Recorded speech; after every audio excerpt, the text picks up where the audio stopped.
Hi friends, இது உங்கள் DS vlog. இப்போ நம்ம ரசம் எப்படி செய்யலான்னு பார்ப்போம். சளி இருக்கும் போது இந்த ரசம் செஞ்சு சாப்பிட்டு பாருங்க. ஃபர்ஸ்ட் மிக்ஸி ஜார் எடுத்திருக்கேன். 1.5 டீஸ்பூன் சீரகம் போட்டுக்கிறேன்.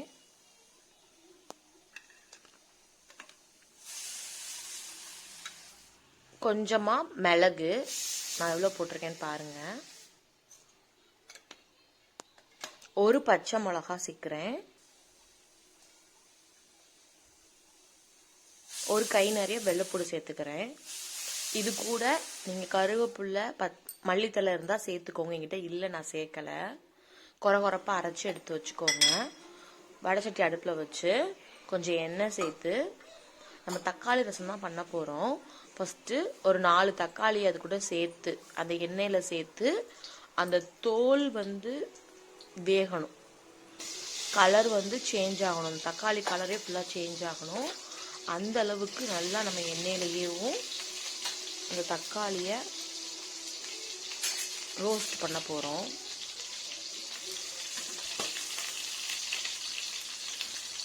இப்படி நீங்கள் ஒரு தடவை ரசம் வச்சு பாருங்கள். அப்புறம் ரெகுலராக இப்படி தான் ரசம் வைப்பீங்க. ஒரு சின்ன லெமன் சைஸ் புளியை நான் ஊற வச்சுருக்கேன். அதை எடுத்து பிணைஞ்சு நம்ம புளிச்சாறை தனியாக எடுத்து வச்சுக்கோங்க. புளிச்சாறு கூட நம்ம அரைச்சி வச்சுருக்கோம் இல்லையா, சீரகம், மிளகு, பச்சை மிளகா, வெள்ளைப்பூடு, அதையுமே சேர்த்து தனியாக ஒரு பாத்திரத்தில் நான் மாற்றி வச்சுருக்கேன் பாருங்கள்.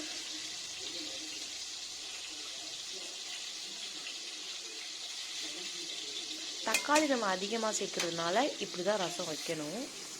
இப்போது ஒரு டீஸ்பூன் இத்தினோண்டு மஞ்சள் பொடி சேர்த்துக்கிறேன்.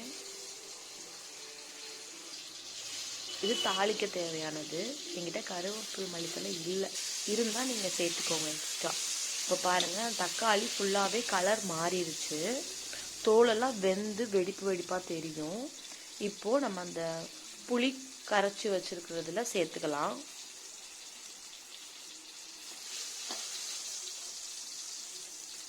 எடுத்து சேர்த்துட்டு இதே கடாயில் அந்த எண்ணெய் இருக்கிறதுலையும் தாளிப்பை நம்ம சேர்த்துக்கலாம். தாளிப்புக்கு கடுகுளுந்து, ஒரு வத்தல், வெந்தயம் கொஞ்சோண்டு போட்டிருக்கேன்.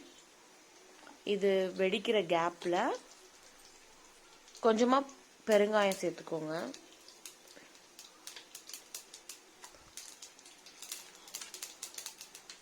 இது பொரியட்டும்.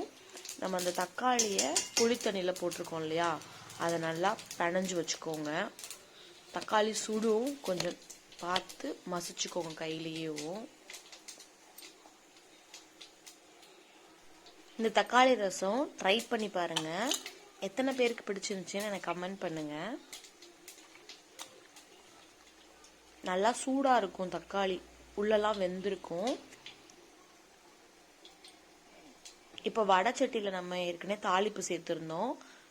அது கரிகிடக்கூடாதுன்னு கொஞ்சோண்டு புளித்தண்ணி அதில் சேர்த்துருந்தேன். அதான் கொதிக்குது. அதில் உப்பு சேர்த்துக்கோங்க. நம்ம கரைச்சி வச்சுருக்கிற தக்காளி, புளி இதெல்லாமே மிக்ஸ் பண்ணி வச்சுக்கிறத சேர்த்துக்கோங்க. உங்களுக்கு வேணுன்ற அளவுக்கு புளிப்பு பார்த்து தண்ணி சேர்த்துக்கோங்க. தக்காளி ரசம் இந்த கலரில் இருக்கும். நீங்கள் தக்காளி எண்ணெயில் வதக்கி செஞ்சீங்கன்னா தக்காளி ரசம் இந்த கலரில் தான் இருக்கும். இப்போ நம்ம என்ன ஸ்டேஜில் ஆஃப் பண்ணணும்னா, ஏற்கனவே தக்காளி வெந்துருச்சு.